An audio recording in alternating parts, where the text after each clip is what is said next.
Қайырлы күн баршаңызға. Сіздермен бірге Мадина, менімен бірге өте жұмсақ, тәтті, шоколадты синабондарды жасап көріңіздер. Керекті заттардың барлығын описанияда қалдырдым. Видео ұнаса маған тіркеліп, лайк басып, комментарий жазуға ұмытпаңыздар.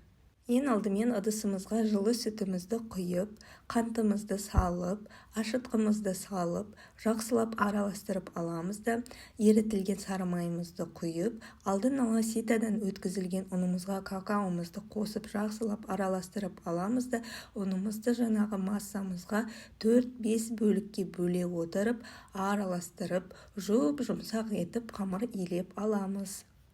Қамыр қолымызға жабысады, сондықтан мен кішкене сұйық май құйып, қолға жабыспайтындай қамыр илеп алдым. Қамырдың бетіне пищевая пленканы жауып, 1 сағатқа жылы жерге көтерілгенше қойып қоямыз.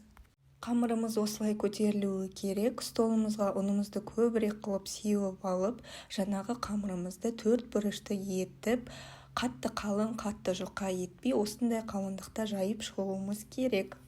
Қамырымызды жайып болғаннан кейін жұмсақ сары майымызды қамырдың барлық бөлігіне әдемілеп жағып шығамыз.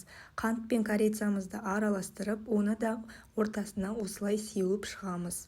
Одан кейін қамырымызды пышағымызбен көлденеңінен ұзын етіп осылай әдемілеп кесіп шығамыз да, қамырымызды ішке қарай айналдырып, осындай формадағы синабондарды аламыз. Противенімізге пергамент қағазын төсеп, синабондарымыздың араларын алшақ етіп орналастырамыз, және де бетін орамалмен жауып, тағы 40-30 минутқа жылы жерге қойып қоямыз. Бізде синабондар осылай әдемі болып көтерілуі керек.